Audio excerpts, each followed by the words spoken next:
Hi guys, and welcome back to series or season 2 of Davey's Game Corner. Now, as you can see my feet. I'm going to start off with the collection video, and I'm going to be going through all my PS2 games, just because I think this is the new direction I'm going to take. I sold all my Xbox collection off, and I just feel like I'd rather have a major collection of something. And it's going to be mainly Sony stuff, PS2, PS3. So without further ado, I'll just quickly flick through the titles and show you what I got. The first title we have is Auto Modelista, a decent little CGI sort of racer. Not many tracks or cars, but it's heavily focused within Japan and on Japanese makes, so that's why I like that game. Then have Devil May Cry, Devil May Cry 2, Devil May Cry 3, and I did have Devil May Cry 4. Fantastic series, my favourite being number 3, then number 4, then number 1, and then number 2.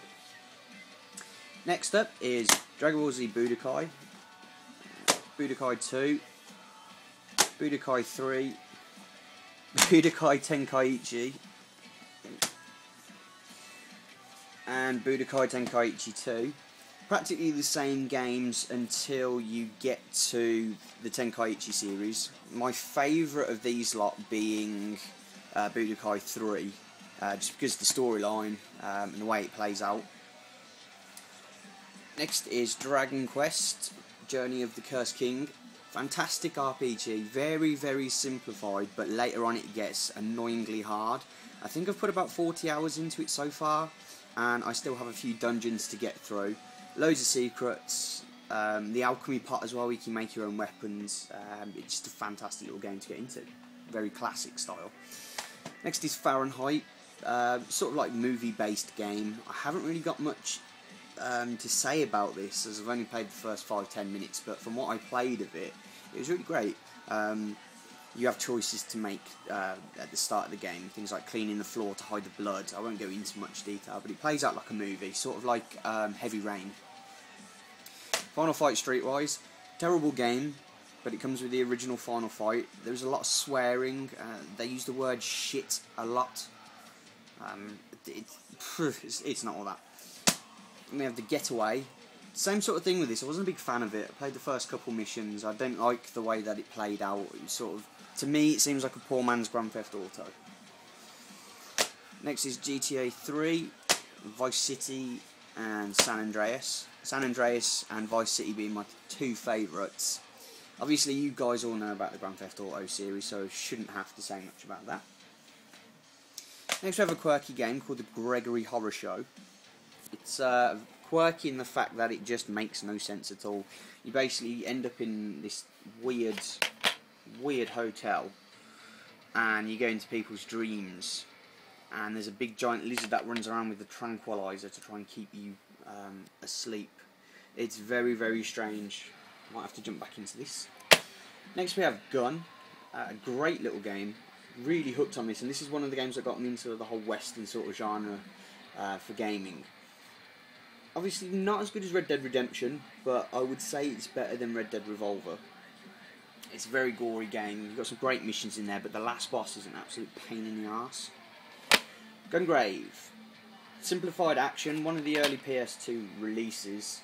Basically just run forward, shoot anything you can, fight a boss, rinse and repeat. If you pick it up cheap, it's worth having a look at. Then we have Half-Life, the original Half-Life. They updated this from the PC version, giving you some better weapon skins and things like that. You've also got a co-op mode as well that runs through, which is pretty decent. Graphically, it hasn't stood up to its test of time sort of thing, but it's definitely one worth playing through. Then is The Hobbit.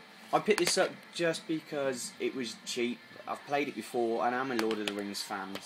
It's kidified, but later on it does actually get quite difficult. Next we have Hyper Street Fighter 2 Anniversary Edition. This one comes complete with the bonus, well, the bonus movie is included on the disc, but it's heavily cut out, so don't bother to watch that. You get the Street Fighter 2, Street Fighter 2 Turbo, Street Fighter Championship Edition, there's a couple of others as well. It's basically the same all over. Worth having a go if you've got a load of friends over.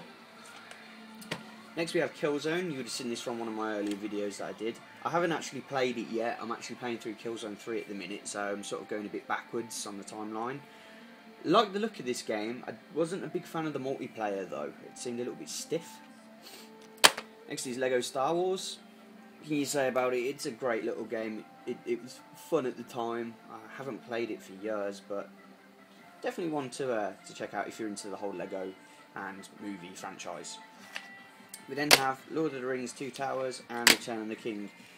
I preferred Return of the King because it is a two-player game compared to, it's got your co-op, and they're both really great games. I mean, some of the extras that you get with them, like the towers to climb up to get to unlock the cheats, things like that are really great. Cutscenes are decent, and the voice acting is really good as well. You'd also seen that I had Maximo earlier in the months. I've only finished the first level. I haven't touched it, to be honest with you. I had high hopes for it. It just didn't really captivate me as much as I thought it would. This is Max Payne and Max Payne 2. Finished Max Payne. Really freaked me out. I love that game. It was great. I've tried a bit of Max Payne 2. The way it's visualised is completely different, but it's definitely worth getting out and getting ready for Max Payne 3.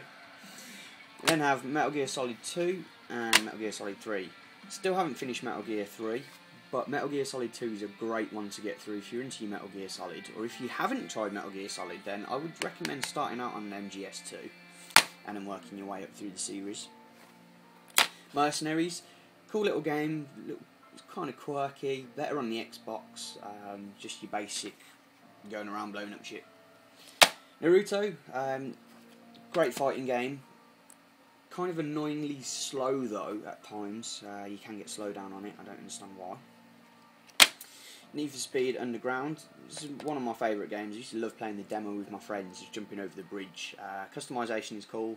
That's as far as I go with that because I don't like all this chavvy style customs. Then we have Onimusha, Onimusha 2, Onimusha 3, and Onimusha Dawn of Dreams. Fantastic series. If you can get them all, go for it. I'm still playing through Dawn of Dreams. I would have to say my favourite is number 2.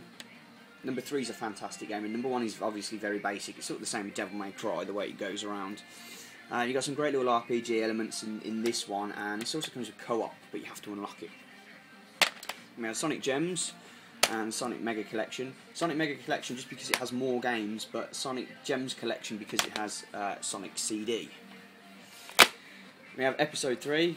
Decent little hack and slash, very repetitive though. I had a sort of tiny Star Wars phase that I wanted to go through, so I thought I'd pick this up for about £1. It's alright, lives up to the name. Lego Star Wars is actually better though. Test Drive Unlimited, decent little game. Some people still play it online. I'd rather have had it on the 360 though, getting ready for the second one, even though it's been released. The Thing, supposed to be really good. I didn't really like it. I think I played 15 minutes of it. I would like to jump back into it because people are saying it is worth playing through. The Warriors, definitely worth your time. If you're a Rockstar fan, Grand Theft Auto fan, or even a Warriors fan, definitely pick this up. Follows through before the film, throughout the film, and there's a little bit after the film as well. Valkyrie Profile 2. This is a great game. The first cutscene blew me away, and I was just hooked ever since. Definitely worth it if you're an RPG fan. And finally is Zone of the Enders, another game that I haven't played, but I did play when I was younger. Great little mech strategy game, and you also get a copy of Metal Gear Solid 2 demo, which should come with it. I do apologise about the mess, and you can see plates and PC everywhere, and sort of fixing it. But guys, that is the PS2 collection. I will start doing some reviews in the next coming weeks, just going over games that I really liked, sort of thing. So I hope that hasn't been too boring for you, and I hope you've enjoyed it, guys, and I will catch you very shortly. Take care and keep gaming.